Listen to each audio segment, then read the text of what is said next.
I'm Aaron Baker from PhoneDog.com. This is Verizon's Pantech Perception. Let's unbox it.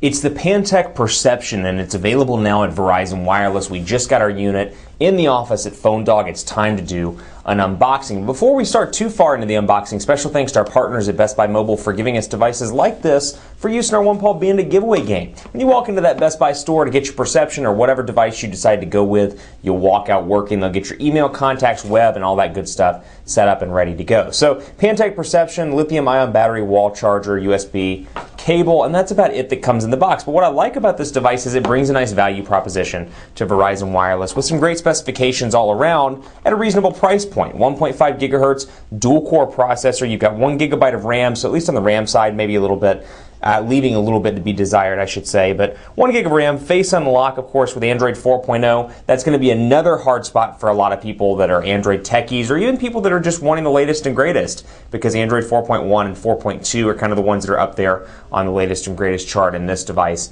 comes out of the box with Android 4.0.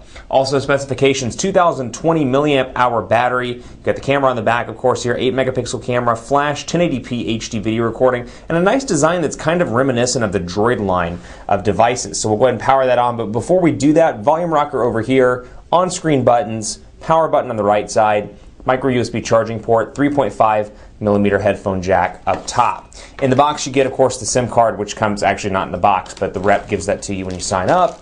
USB cable, AC adapter module, and then of course all the goodies, the start here guides and more, which I won't waste too much of your time reading those, so we can take a look at the device itself. So it's powering up right now, reminiscent of some other Pantech devices we've seen, including the one that was released at CES on AT&T. And here's our startup animation.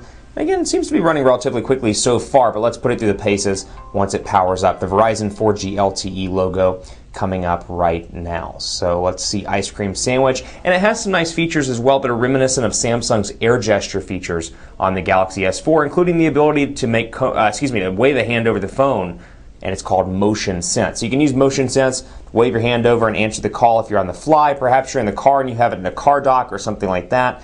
You can wave your hand over, which is a really nice touch. So again, applications in this user interface, we've seen it before on previous Pantech devices, but you've got your on-screen buttons, back, home, and recent applications. But the downside is you don't have Google Now because it doesn't have Android 4.1 or up. It has Android 4.0 ice cream sandwich. Hopefully at some point it'll get that. And you can see this really kind of unique 4G LTE logo, which I'll bring it up to the camera so you can take a look there, along with a physical battery percentage indicator, my favorite, and then some included applications like Verizon Apps, My Verizon Mobile, Gallery, and of course some Pantech customized icons. You've got IMDb and NFL, Real Racing 2, Verizon Tones, Setup Wizard, VZ Navigator, visual voicemail, and then of course you can create custom folders for your content as you see fit. Keyboard looks pretty decent as well here, and you can see it pop up right now. And of course, portrait to landscape transitions seem to be pretty nice and pretty fast overall.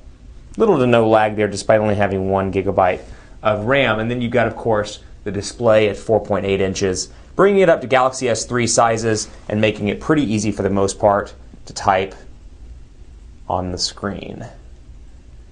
Keep it locked on PhoneDog.com for continuing coverage of the Pantech Perception on Verizon Wireless, a 4G LTE capable device with a reasonable